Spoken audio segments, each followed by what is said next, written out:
번째 주제는요. 연변은 제2의 우한이다. 한국이 더 위험해. 그 다음에 중국 유학생들이 지금 유턴하고 있다고 합니다. 자, 이 문제 여러분과 함께 다뤄보도록 하겠습니다. 지금 참 심각한 게요. 그 중국에서 유학생들을 위해서 지금 문재인 정부가요. 43억 원인가 45억 원을요. 지금 문재인 정부가 확보를 했다고 합니다. 그리고 뭐 중국 학생들한테는 뭐 숙소도 뭐 마스크도 다 제공하고 난리가 났다는 거예요. 근데 중국 유학생들이 다음 주까지 이번 주에만 10,000명, 다음 주까지 최소한 20,000명, 많으면 35,000명까지 들어온다고 그럽니다. 근데 적게 들어올 가능성 여러분 불행 중 다행이 있습니다. 왜? 중국의 유학생들이 그 부모들이 야 지금은 한국이 중국보다 훨씬 위험하대. 가지마. 그래가지고 오히려 유턴을 하는 경우가 있다고 합니다. 그 다음에 여러분들 지금 중국의 조선족 분들이요. 한국에서 이 환자 간병인 많이 하고요. 그 다음에 뿐만 아니라 이 도우미를 많이 하죠. 이 파출부 아주머니 같은 그런 도우미를 많이 하는데 지금 처음에는요. 우리나라 분들이 중국의 도우미 아주머니들한테 이제 그만 와주세요. 너무 걱정돼요. 그러면서 오지 말라고 했다는 거예요. 근데 뭐 그럼에도 불구하고 뭐 식구가 많거나 뭐 어르신 모시고 뭐 막 그런 집에서는 계속 오라고 했는데 요즘에는 한 일주일 전부터는 중국에 있는 조선족 출신, 중국에서 온 조선족 출신 도우미 아줌마들이 사모님, 나 이제는 다시는 여기는 못 오가시오. 왜? 우리 식구들이 꼼짝 말고 있으라고. 이 한국이 지금 너무너무 지금 우한폐렴이 창궐하기 때문에 중국보다 위험하니까 일 나가지 말고 꼼짝 말고 있으라고 해서 중국의 도우미 아줌마들이 못 오겠다고 해서 중국의 도우미 아줌마들이 안 간다는 겁니다. 간병인들도 다 그만두고 있다는 거예요. 왜? 한국이 너무너무 위험하니까요. 그리고 또 이런 이야기가 있습니다. 지금 제2의 우한이 연변이다. 이런 말을 중국의 언론에서 막 한다는 겁니다. 왜? 연변에는 조선족이 많아가지고 한국에 지금 비행편만 해도 하루에 오고 가는 게 8편이나 있습니다. 그러니까 왕복 8편. 그러니까 한국에서 우한 가는 게 4편이나 있는 거예요. 그만큼 조선족들이 왔다 갔다 많이 하지 않습니까? 그래서 한국이 우한폐렴이 너무 창궐하기 때문에 이 조선족 출신들이 이 연변에 많이 오기 때문에 연변에서 이제 우한폐렴이 막 창궐을 한다. 그래서 우한보다도 더 위험한 곳이 연변이 됐다.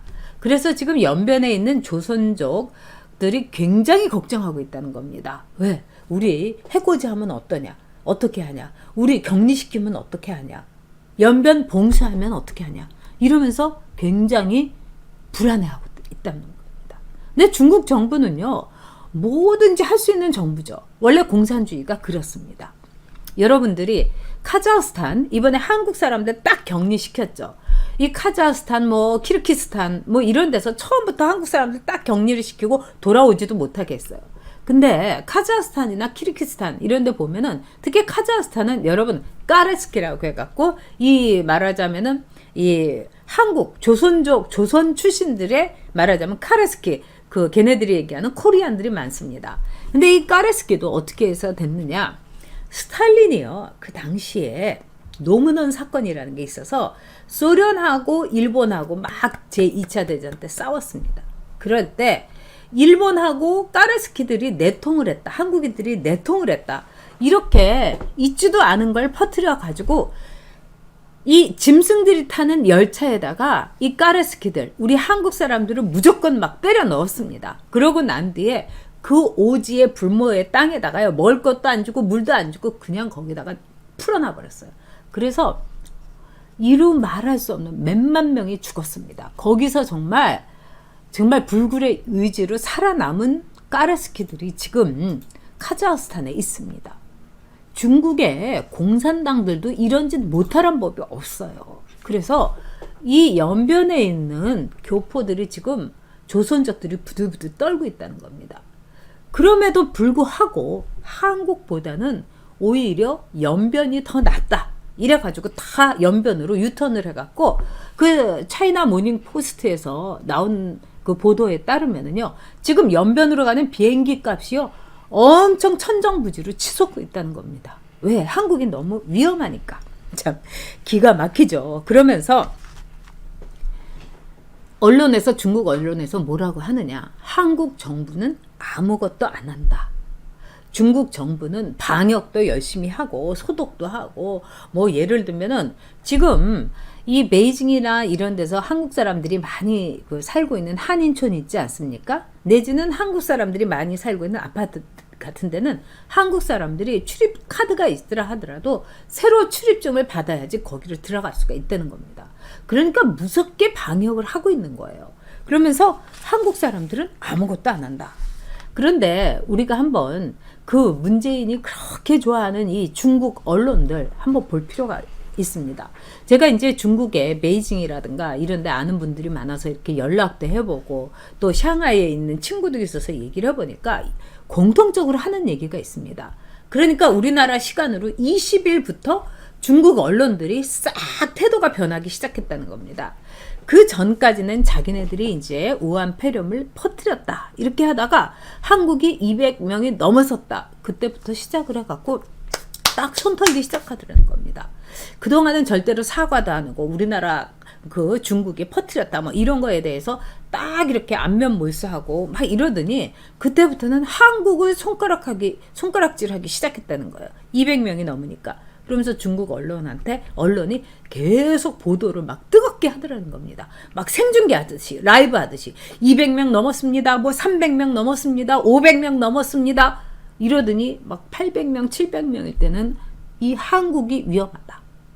그리고 한국이 지금 중국을 말하자면은 바이러스를 역으로 퍼뜨리려고 하고 있다. 우리가 한국한테 역으로 당할 수 있다. 와, 뻔뻔해도 이렇게 뻔뻔할 수가 있습니까? 그러면서 이 대구는 완전히 이 우한보다도 더 위험한 곳이다. 청도도 우한보다도 더 위험한 곳이다. 그래서 이 중국 정부도 희생양을 삼고 있는 게 아닌가 싶습니다. 문재인이 대구와 청도를 희생양을 삼은 거 아니겠습니까? 저는 어저께 홍익표가요, 대구 봉쇄하겠다 이런 말을 해갖고 어저께 제가 막 방송을 하면서 여러분하고 같이 열을 받았지 않습니까? 이건 용서할 수가 없는 거라고. 근데 이 중국 정부도 문재인이한테 수법을 배운 것 같습니다. 그래서 연변을 제2의 우한이라고 해서 연변을 희생양으로 만들고, 또 한국에 대해서도 이게 역으로 우리 중국을 말하자면 바이러스 습격을 한다 이러면서 한국을 또 제물로 삼는 게 아닌가 이런 생각이 듭니다. 그래서 어느 정도냐면요, 어저께 제가 CCTV라든가 이렇게 보면요, 뭐 황구시보 뭐 이런 거 이렇게 제가 보니까 오히려 중국 기자가요 대구를 막 찾아갔어요, 여러분. 그러면서 샬라샬라 해 가면서 대구에 지금 거리를 봐라, 이 서문시장인데 여기에 개미새끼를 하나도 없다, 완전히 이 도시는 죽은 도시, 지옥이 됐다 이러면서 한국이 지금 문제다. 그러니까 중국은 지금 이렇게 막 우리는 방역을 강제적으로도 하고 소독도 철저히 하고 택배 같은 것도 딱 공동 택배를 하는데 한국은 집집마다 택배 갖다 주고 한국이 이렇게 퍼지는 거, 이건 너무너무 문제다. 그러면서 한국에서는 지금 아무것도 하고 있지 않다 이러면서 황구시보라든가 또는 CCTV, 글로벌 타임스 이러면서 훈수까지 두더라고요. 한국 정부가 지금 이게 대구하고 청도에 아주 국지적인 그 대구나 청도, 경북에 한정된 문제라고 생각을 하는데 그거는 한국 정부의 착각이다. 그러니까 한국 정부가 정신 똑바로 차리고 빨리 우리 중국 사람처럼 해야 된다 이러면서 진짜 훈수를 두고 있더라고요. 여러분, 이럴 때 외교부 장관이 중국에다가 얘기해야 되는 거 아닙니까? 당신네들 이런 보도, 이거는 우리의 국격을 손상시키는 거고, 당신들 우한 폐렴 때문에 이렇게 된 거 아니냐? 근데 강경화는요, 지금 유럽에 있다고 합니다. 유럽에 가갖고 퍼스트 클래스 타고 가가지고 아주 좋은 방에서 아마 거품 목욕하면서 기생충 영화 보면서 아유 또 영부인이 짜파구리에다가 짜파구리 먹었는데 나도 짜파구리 한번 먹고 가야지 정수기하고 말이 통하겠지 이러면서 짜파구리 같은 거 시켜다 먹을 수 있겠죠. 컵라면 맨날 회의할 때 먹는다고 해갖고 옛날에 사진 찍어 올리고 막 그러지 않았습니까? 근데 이거는 여러분 망신도 정말 개망신 아닙니까? 이거 우리나라 망신을 시킨 게 누구겠습니까? 정말 문재인이 어떻게 이렇게 국격을 떨어뜨릴 수가 있는가? 네, 최영건님께서 기가 막힙니다. 어찌해서 우리 국격이 이렇게 망가질 수 있는지 참담하다. 문재인은 귀와 눈이 없나? 아니면 가슴이 없는지. 네. 김성은님, 중국이 한국 도와줄까요? 아유, 한국을 도와줄 리가 있겠습니까? 네. 6.25를 보면 답 나오는 거죠. 6.25 때 중국 사람들이 정말, 때로 몰려와서 인해 전술을 했던 거 아닙니까? 네. 김미진님, 안녕하세요. 엄지척 누르고 방송 보고 있습니다. 대구에는 생리대 팬티 라이너 가지고 마스크 한다는 거 안종건 유튜브에서 봤어요. 눈물이 핑 돌았어요. 그렇습니다. 지금 대구에서 의사들이요. 많이 갔는데 의사들한테 제대로 보호 장구도 안 주고 어저께 문재인이 대구 가가지고 의사들이 제발 보호 장구 아껴 쓸 테니까 달라고 하는데 거기에서 그냥 쩝쩝이처럼 입만 쩝쩝 다치고 아무것도 한 게 없지 않습니까? 네. 김성은님 외교부 장관 한국 없다. 네, 이게 진짜 무슨 말인지 모르겠습니다. 네, 레이몽님 반갑습니다. 오랜만에 들어와 주셨네요. 네, 강경화는 앞으로 책임을 물어야 되는데 솔직히 말해서 문재인 책임 못 물을 겁니다. 왜? 아니 지가 지금 이 짓을 하고 있고 이 사단을 이렇게 나게 했는데 강경화 보고 뭐라고 하겠습니까? 그리고 강경화가 분명히 아마도 청와대에다 얘기했을 겁니다. 저 지금 어떻게 중간에 들어갈까요? 말까요? 하는데 청와대에서 있으라고 했을 겁니다. 왜? 강경화가 막 돌아오고 그러면 이 사태가 더 어마어마한 것처럼 보이기 때문에 이게 종식되고 있고 이게 괜찮고 이러니까 강경화 보고 그냥 렛츠고 이렇게 얘기했을 겁니다. 제 얘기가 100% 맞습니다.